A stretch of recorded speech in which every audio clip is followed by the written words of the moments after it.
Welcome to our Q&A.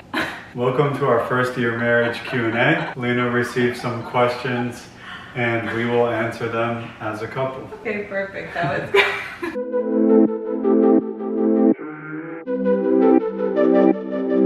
I asked you guys if you had any questions on Instagram. I have some questions, so we're just gonna pull those up and go through them. Where did we meet and where are we from? So we have like our first video that we did together about where we met and stuff like that, but briefly we met at, and I'll link that right here. We met at a boxing gym. I was working there, he was a member. We were both in two different universities at the time and he was home on summer break. My family is Palestinian, so through and through, 100%. Most of my family's from Ohio. I was born in Ohio, raised in Virginia, really close to him. Grew up in Virginia. My family ancestry, European and Asian. Next question is it hard being around, for me I think, is it hard being around your family and drinking? Person asked and she said she's worried about it for herself.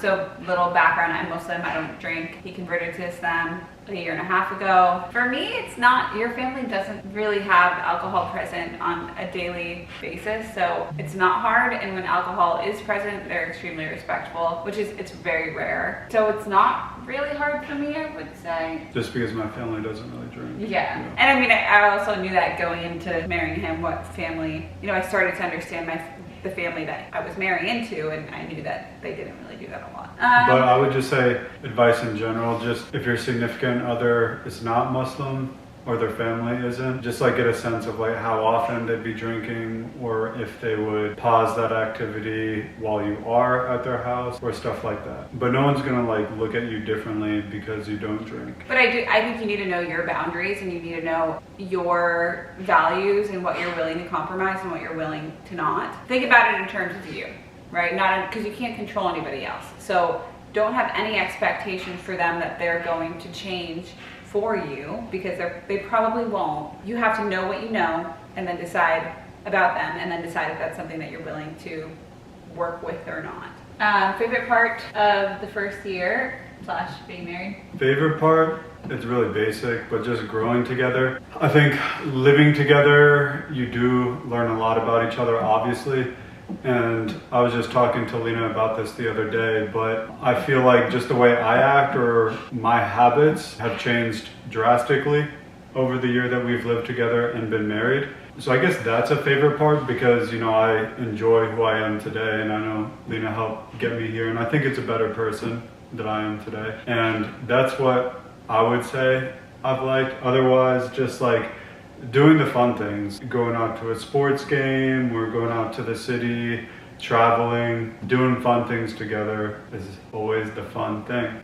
I think my favorite part is maybe growing together, for sure. I really like having somebody that I don't need to be anybody else around. I really feel like I'm 110% fully myself. Like I don't hold back any weird thoughts or anything, and I mean, I would like to say that I'm fully myself around most of the people that I love, but it's different, I think, with your spouse. Like, I feel like I really don't hold any, you know what I mean? Like, anything back. Yeah, that's another thing too, is if you are with your spouse and you do feel like you click on like just an outlook of life or just how you see things, it's kind of fun, whether it's anything in your life, like something that you think is dumb or something you want to complain about or something that you're just like questioning, like what's up with this.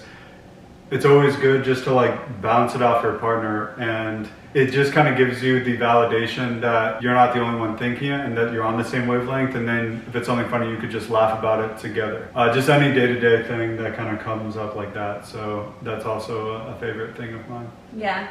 Cool. To juxtapose that, I openly said that the first year of marriage was hard for me. And I think I should rephrase that and say it wasn't, probably not the first year, but maybe the transitioning into living together. And I think you felt like the first month or two. Well, I could explain why I think you felt like that way, and then you could explain your full thoughts. Okay. I would just say, I'm a guy and I had guy-like habits. So I don't know, like moving in our first couple months, like my routine, because I pretty much do like the same thing every day or every weekday. Like I work, I'll play my video games, I'll go to the gym, and then by the time all that stuff is done, it's pretty much nighttime. So I think really like the video game part and the gym part just back to back at the end of the day after like the long work day. It really just took away from us spending time together. Maybe I didn't realize that because that's what I had always been doing on the day to day. So it's kind of normal for me.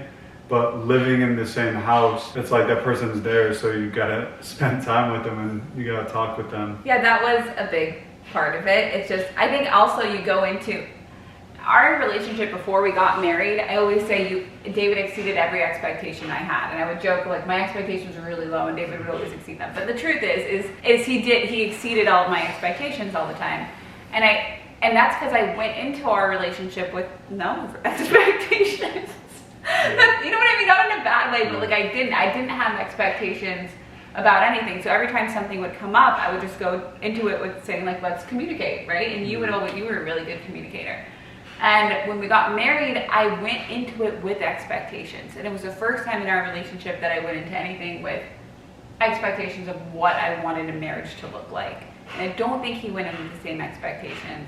Obviously, like I'm a girl, like I dream about like being married. So that was like, it wasn't just that that's what was happening, it's that my expectations were so completely different of what was going to happen. So I was really heavily in my own head, but at the same time really trying not to overstep, or like I felt like I never really fully expressed in those first couple of months what I was feeling.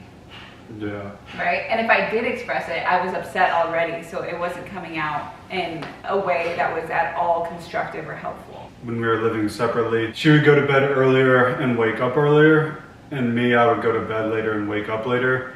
So it's kind of like, oh, you're married, you're not going to bed at the same time. So it's like, it's basically like you're not married, because you know you're going to bed alone, you're waking up alone, stuff like that. I think that was hard, but I mean, we didn't have like a conclusion to that. I feel like we just kind of slowly merged. Maybe I kind of rubbed off and she goes to bed a little later now. No, we did have a conclusion. Yeah. We had conversations about it. You just have to continue the conversation. Over communicating those little things cannot hurt at all. Right? Like it can only help. The next question is, what was it like moving in together? That was a little bit of that. Yeah, that was a lot of that. Coming at from a different angle, we obviously covered the challenges or what was like a shock to us doing it. But it's nice just being around. Like slowly but surely you get used to waking up with your person and, you know, having beautiful mornings together, or like you should be taking advantages of mornings together. I think it really grounds you as a couple before you start your days. That's a nice part.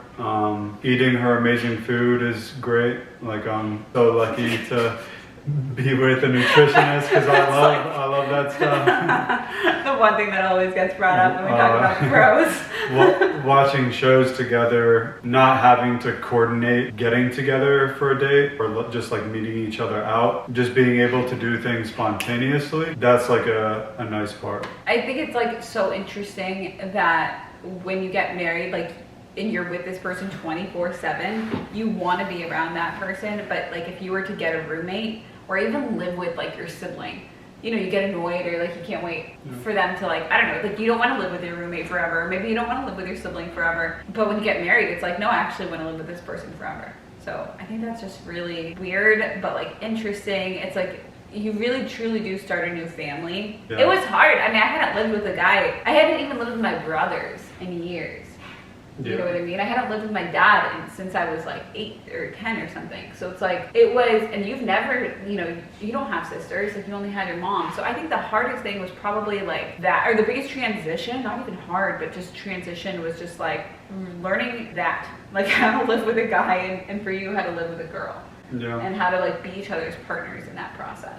It's just habits. Like there'll be small things that you had never even thought of that you do every day, so it's ingrained in you. And then that person might just like to do things a different way or bothers them for whatever reason, and then you just got to work to change your habit. Yeah, and I think if something bothers you, I think communicating why it bothers you is important. So like, yeah, if a dish was left in the sink, it's not because I want the house to be clean 24/7 perfectly, but it's because it makes me feel like if it's left there, it's left for me. And like, why am I?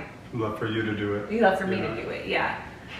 So communicating why is important. Okay, this is an interesting question that's a little bit more nutrition related, but how did I talk to you about like my bad eating habits, like my disordered eating habits? Wait, how did you, like, as someone who has a normal relationship with food and kind of always has, what was it like for you getting to know me, who had major issues, by the way, when I met him with food? Yeah, I don't know. I guess it's interesting because if you're blessed and lucky enough to not think about food basically ever, then you're like, wow, like I didn't even know that that's like a thought that is possible. I don't know, you would tell me like, oh, like I can't eat this right now because of this, or oh, I want to eat this later because of that, or like sometimes you would have bad moments where you'd eat something and then you'd be sad about it after, and I might have ate the same thing and felt completely fine, or just maybe I didn't eat it at all, and then or you just didn't eat as much. Yeah, and I would just,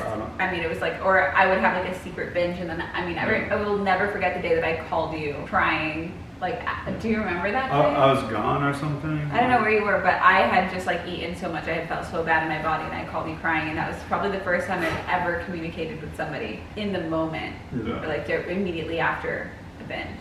Truly, what had happened. Yeah. So I mean, you always say how you're feeling in terms of how we talked about it. I don't know if I was much help, but like I try to offer encouragement or advice or solutions. I do think helpful. I do think it helps though that like if it is the scenario in your relationship, if someone is a little bit better with food, try to like meet that person at that level. Sit down with them when they're eating, and then you eat with them. Follow their habits. Or if your partner...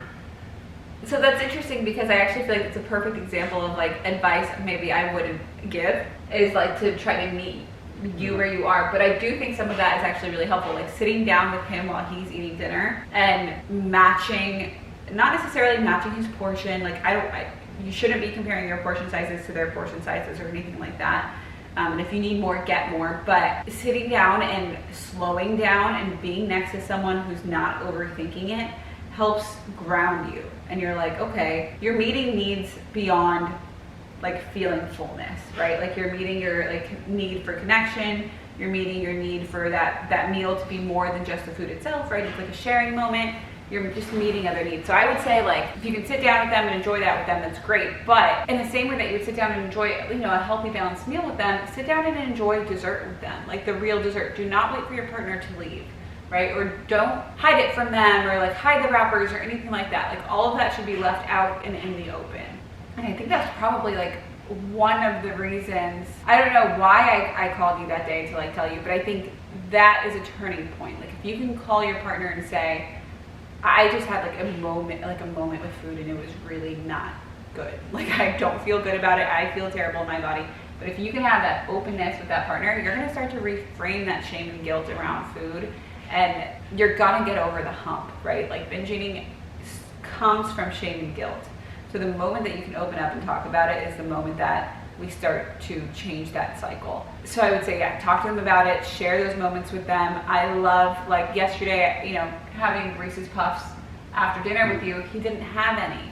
But I love moments like that. Sometimes it's a love-hate relationship. Obviously, I like when he has it, but then, you know, I don't know. But not a love-hate relationship with you, but with that, you know what I mean? Yeah. But I love those moments because it's such good practice for you and for me, right? We don't have to have that terrible relationship with food, and you can own your decisions, and you can sit down and you can have a bowl of cereal and share a bite with someone and not have that stress and anxiety about, oh my gosh, there goes my bite and my measured cup of cereal, and now I'm, you know, I need more. Like all of that anxiety starts to dissipate over time. It takes practice. The next question is, what was it like merging cultures, or is it hard coming from two different cultures? Just, I think I'm going to answer the first half of this for both of us. Is we were both primarily raised in Virginia, 5 minutes away from each other. So we went to different high schools and stuff, but we were from the same county. So there's a massive part of us that very much understands where the other person came from. And then there's parts that we don't. So I don't know. What do you think? Yeah, I don't know. Merging cultures, like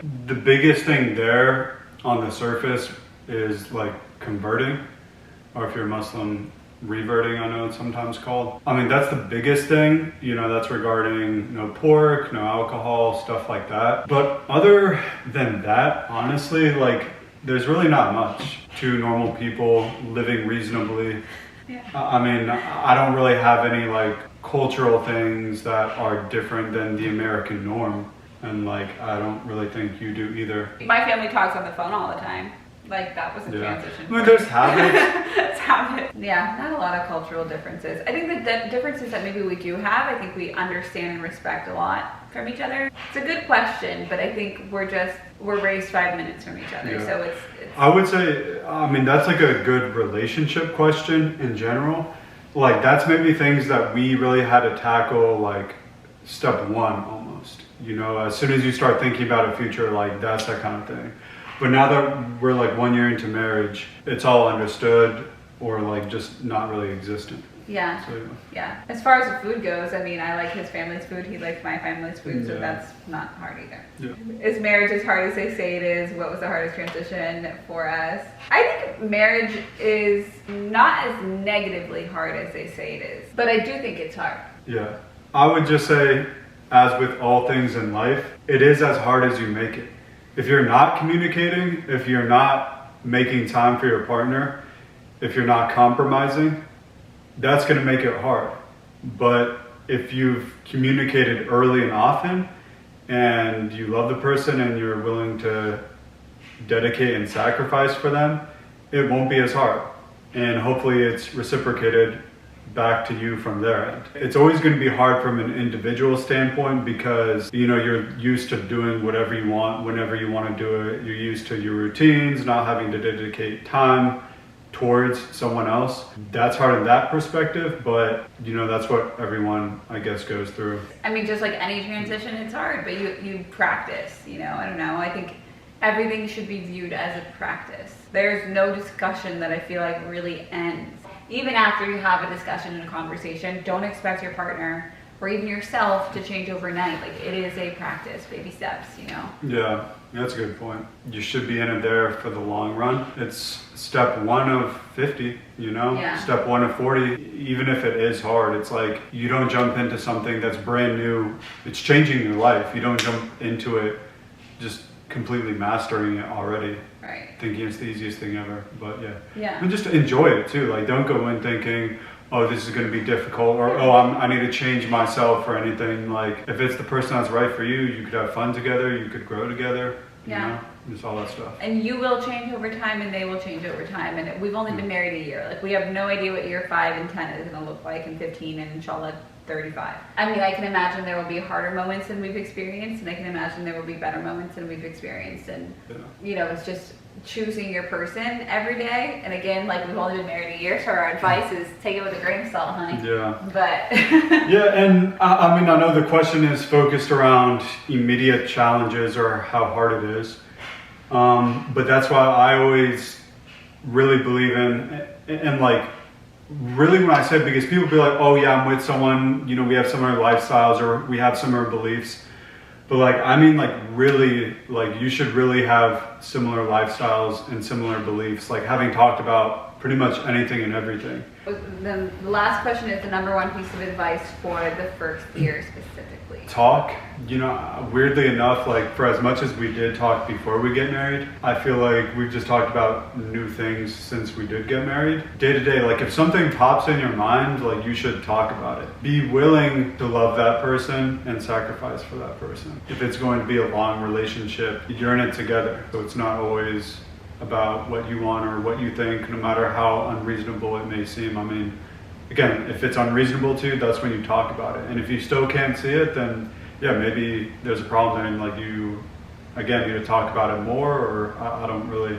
I think you talk about it more. I mean, I really do. I feel like you allow time to pass. You allow like time to practice trying it your partner's way or trying it your way, and you continue to have ongoing conversations. I think my biggest piece of advice is to make it an ongoing thing. Like continue to talk. And he said like when something pops into your mind, talk about it immediately. And there's so much truth to that.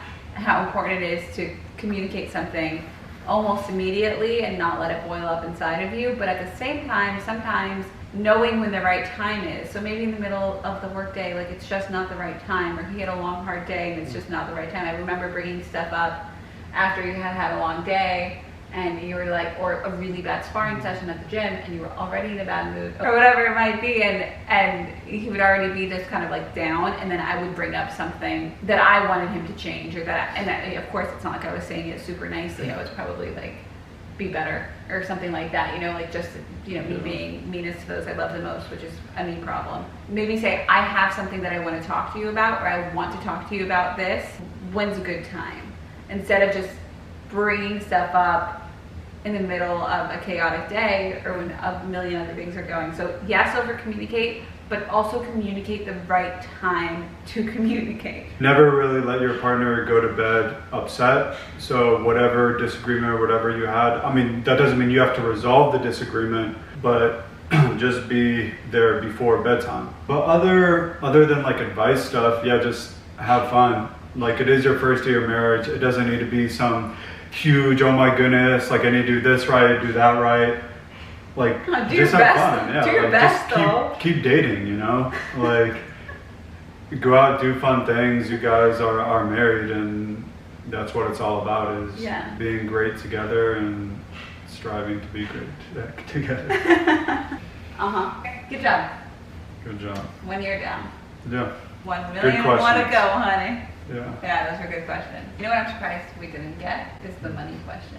Well, we won't talk about it because no one asked it. So, Yeah. Okay. Bye. Bye. Oh, don't forget to like and subscribe and leave a comment if you have any questions or if you'd like to see anything else from us. Thanks for watching, guys.